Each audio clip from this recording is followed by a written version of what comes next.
How to apply eye contact feature in CapCut. Hi everyone, I'm here to assist you today. Without any delay, let's jump right in. Import the picture or video and drag it at the bottom. Then select the video. And at the right side, in basic, scroll down and you'll find eye contact option at the bottom.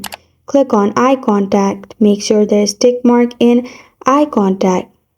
After you have make sure there's tick mark in eye contact, the video will be applied.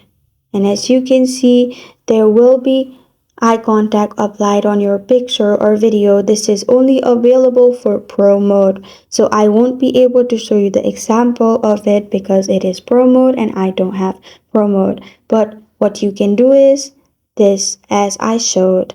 And this is how to apply eye contact feature in CapCut.